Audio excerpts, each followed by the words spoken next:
अभी क्या स्थिति है और आगे क्या स्थिति रहेगी? मजबूत आंदोलन बहुत मजबूती के साथ खड़ा है, इसमें कोई दो राय नहीं। बहुत पॉजिटिव वे में खड़ा है, बहुत मजबूती में खड़ा है, इसमें कोई दो राय नहीं। आपने बात करी 26 तारीख से पहले और आज के दिन में क्या फ़र्क है।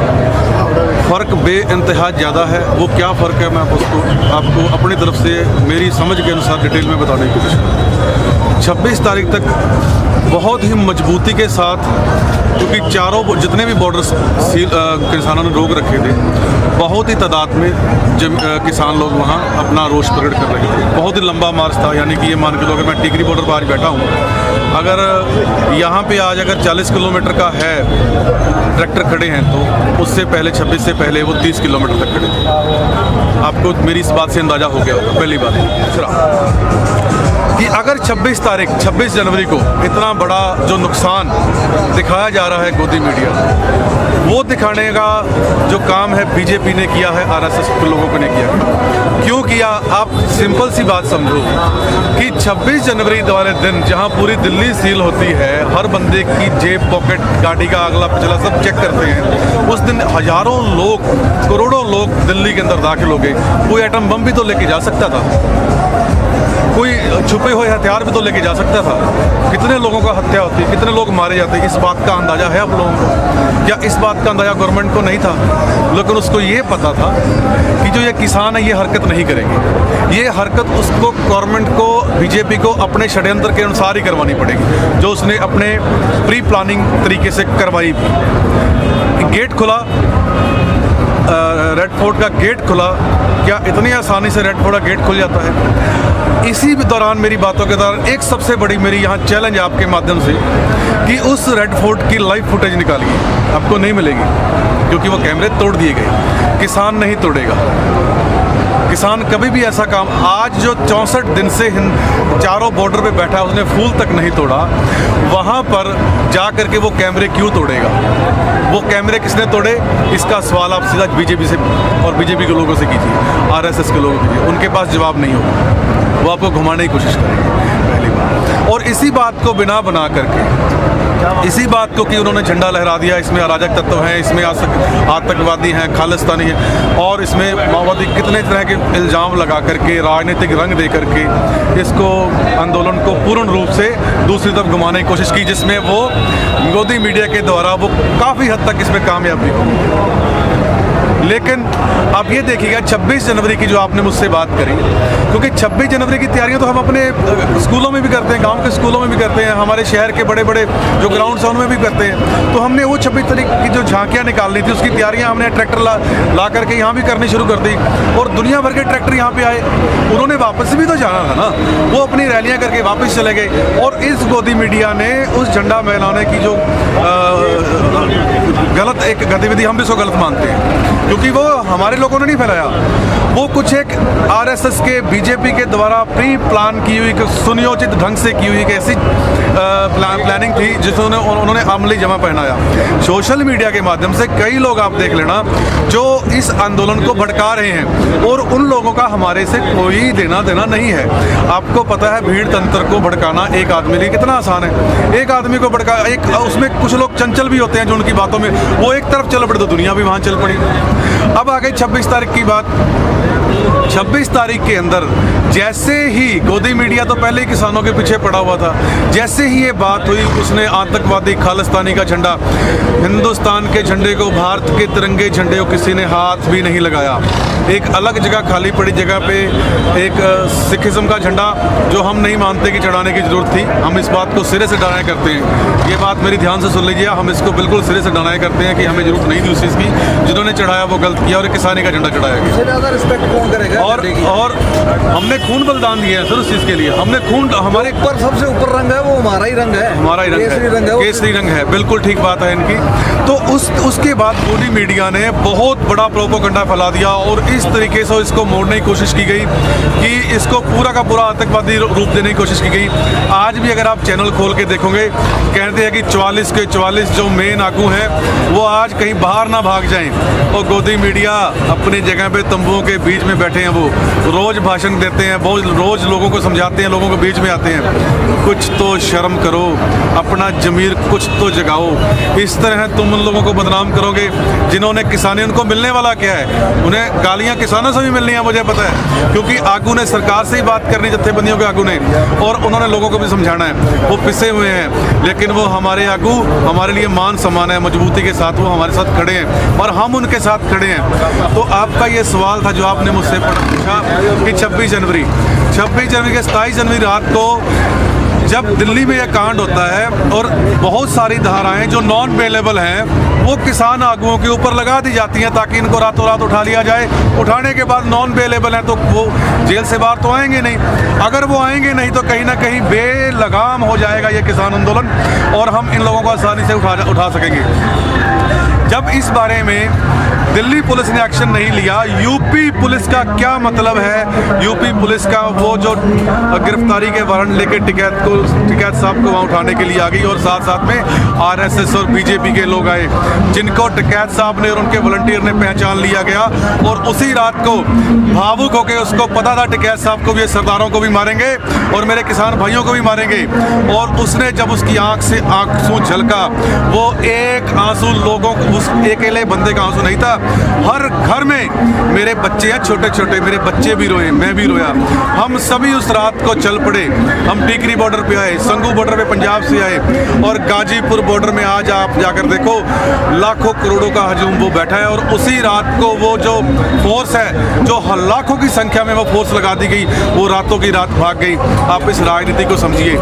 इन सभी बातों का मेल ये है कि अब लोगों को, जो किसान चंचल जरूर हैं लेकिन पढ़े लिखे हैं, उनको ये बात समझ में आ गई है कि कम्युनिटी का, जो सिख और हिंदू का जो ये कार्ड हमेशा खेलती रही है मुसलमानों और हिंदुओं में, वो कार्ड खेलने की कोशिश की लेकिन वो पूर्ण रूप से फेल हो गया। आज इस कैमरे के माध्यम से आप बाहर जाकर के हजूम देखना, हिंदू सिख भाई आपस में बैठ के चाय पी रहे हैं, बात कर रहे हैं। पंजाब के लोग उनका दूध पी रहे हैं, हरियाणा वालों का, उसी तरह से लस्सी आ रही है। अब रह गई बात आज की डेट की। आप जितने भी आग को हवा दोगे, आग उतना तेज होगी। जितना आप किसी को प्रेशर से दबाओगे उतना बड़ा ब्लास्ट होगा। ब्लास्ट से मेरा कहने का मतलब है उतना बड़ा आंदोलन होगा। ये किसान लड़ेंगे नहीं, क्योंकि अगर लड़ेंगे तो आतंकवादी कहलाएंगे। और अगर ये बैठेंगे चुप करके, अपना रोष व्यक्त करेंगे, अपना रोष प्रकट करेंगे और ये मरेंगे या जीतेंगे, इसी नारे के साथ ये बैठे हैं। मैं ये अकेला नहीं बह रहा, ये हिंदुस्तान के, भारत के सारे किसान हैं। अब मैं आपको एक बात और बता दूं, जो ये कहते हैं कि हिंदुस्तान यूपी का ही है, हिंदुस्तान के हर कोने में, हर घर में, हर किसान के घर से एक पर्सन अब उठेगा। मैं नहीं कहता सारे, हर किसान उठेगा। हम आज से ये मुहिम छेड़ने जा रहे हैं जो हमने शायद और लोगों ने छेड़ी होगी। अलग अलग हिंदुस्तान की जितनी भाषाएं हैं उतनी भाषाओं में हम इस चैनल के, सोशल मीडिया के माध्यम से इस जो किसान मुहिम को पहुंचाएंगे, ताकि दिल की बात जो हम उसकी मातृ लैंग्वेज में उसको बता पाएंगे। उससे आसानी से नहीं समझा जा सकता जब तक हम उसको उसकी मातृ लैंग्वेज में नहीं बता पाएंगे। हिंदुस्तान का एक एक बंदा खड़ा हो जाएगा और बीजेपी का आने वाले समय में इतना नाश होगा, कोई इसको अपने घर में नहीं, अपने इलाके में नहीं घुसने देगा, वो हाल हो जाना है। रही बात आंदोलन की दोस्तों, चढ़दी कला दे विच हैं, मजबूती ना खड़े हैं, लंगर भी खा रहे हैं, खवा भी रहे हैं, वंड भी रहे हैं। उसी तरह लोग दिल्ली दे, सॉरी पंजाबी में मैं आ गया, उसी तरह लोग दिल्ली के आज अगर एक हाथ उठता है किसी को कोई चीज़ बांटने के लिए, वो ये नहीं देखता कि वो लोकल यहाँ काम करने वाला बंदा है या बाहर से आया हुआ किसान। अन्नदाता तो अन्नदाता ही रहेगा। कई मेरे भाई ये बोलते हैं, मेरी बात मन का एक छाल है, मैं बोल दूं कि एक दुकान से कोई एक अगर कोई चीज़ टॉफ़ी भी उठाने नहीं था कोई दुकानदार, अगर किसान के खेत में चले जाओ, उसके खेत में मूली बीजी हुई है, गन्ने की खेती की हुई है इसने, या उसने सरसों का साग लगाया हुआ है, कोई भी सब्जी लगाई हुई है, चाहे उसके साथ 100 बंदे चले जाए, किसी से वो पैसा नहीं लेगा।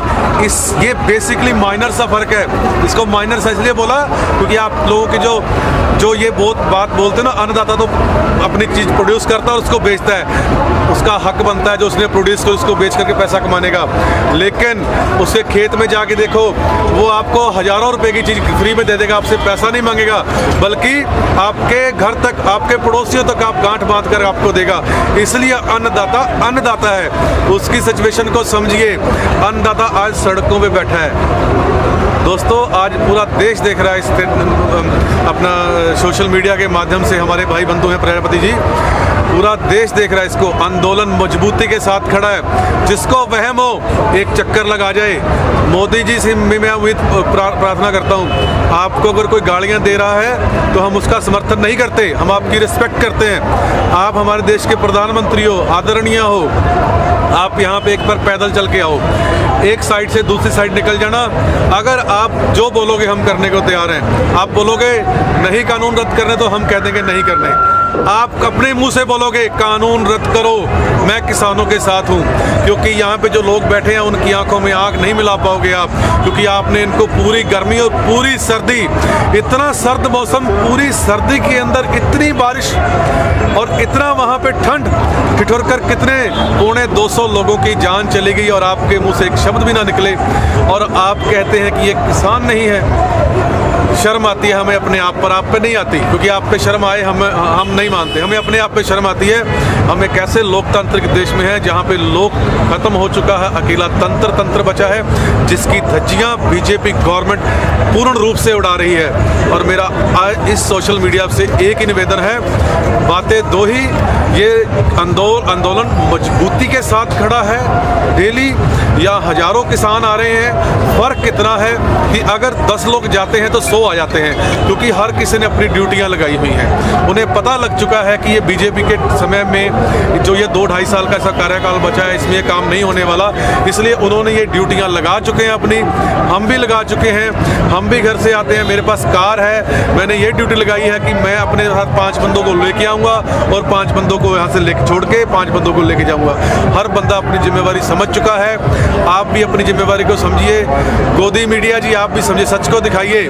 नफरत है आपसे, हमें इतनी नफरत हो चुकी है। बच्चे भी बोलते हैं कि ये देश के कैसे देश में हम रह रहे हैं पापा, कि ये कौन सा देश है, जिनको दर्द नहीं पता। ठीक है, सच्चाई दिखा रहे हैं आप, किसानों की सच्चाई भी आपको दिखाने का हक है, उसी बुलंद आवाज में दिखाने का हक है आपको, जिस बुलंद आवाज में आप इसको आतंकवादी बोलते हो। एक आतंकवादी अगर होता है ना, तो आप उन लाखों करोड़ों लोगों को आप बुरा नहीं कह सकते, जो लोग यहाँ पे किसान के रूप में बैठे हैं और किसान हैं, जो अपना घर, जिसके पास 2 किले हैं, 4 किले हैं, 10 किले हैं, वो अपनी मेहनत करके अपने घर का पेट पालता है। आप उनके ऊपर तोहमत नहीं लगा सकते गोदी मीडिया जी। मेरा एक सवाल है कि ये जो आंदोलन चल रहा है जी, इसमें जो बाकी स्टेट के किसान हैं, बाकी देश के किसान हैं, उनको आप क्या कहना चाहोगे? देखो सर, पहली बात तो मैं ये मानता हूँ कि सोशल मीडिया के माध्यम से पूरे हिंदुस्तान के किसान जागरूक हो चुके हैं। अगर वो जागरूक नहीं हुए तो उसके सिर्फ कारण ये है कि जो कम्युनिकेशन जो माध्यम है वो सोशल मीडिया है। सोशल मीडिया की एक लिमिट होती है। अगर वो हरियाणा पंजाब में है या 4-5 स्टेटों में रहती है, दूसरी जो स्टेट्स हैं जैसे साउथ की स्टेट्स हैं या दूसरी स्टेट्स हैं इधर, तो वहाँ पे वो थोड़ा सा लैंग्वेज का रह जाता है। इस सोशल मीडिया के माध्यम से जैसे सबसे बड़ा बात है नेशनल चैनल, उनका फर्ज बनता है कि वो इस आवाज़ को पूरे हिंदुस्तान में पहुंचाएं, लेकिन वो काम नहीं कर रहे।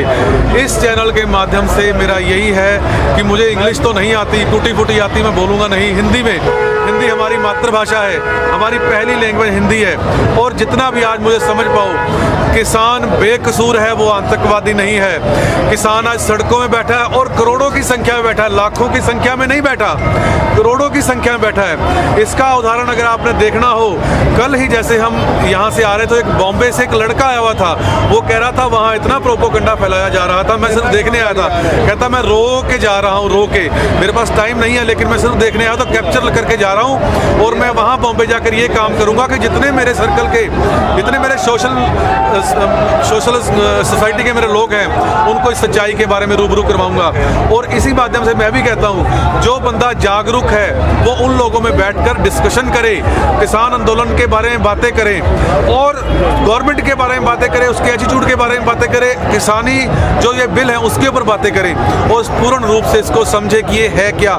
एक किसान पागल हो सकता है, बेवकूफ़ हो सकता है, अनपढ़ हो सकते हैं, करोड़ों नहीं हो सकते, करोड़ों नहीं हो सकते। मेरे दोस्तों, मैं आपसे हाथ जोड़ के विनती करता हूँ कि जो ये गोदी मीडिया है, अगर ये थोड़ा सा इस आंदोलन को साथ दे दे तो इस आंदोलन की हवा पूरी दुनिया में वैसे रुकी नहीं है। आप देखिएगा, ब्रिटेन के जो प्राइम मिनिस्टर हैं वो यहाँ पर उन्होंने आना था, लेकिन वो नहीं आए। क्यों नहीं आए? क्योंकि उन्होंने गोदी मीडिया जो प्रधानमंत्री को बायकॉट किया 26 जनवरी को, क्योंकि देख चल रहे अत्याचार को वो सहन नहीं कर पा रहे थे, इसलिए वो नहीं आए।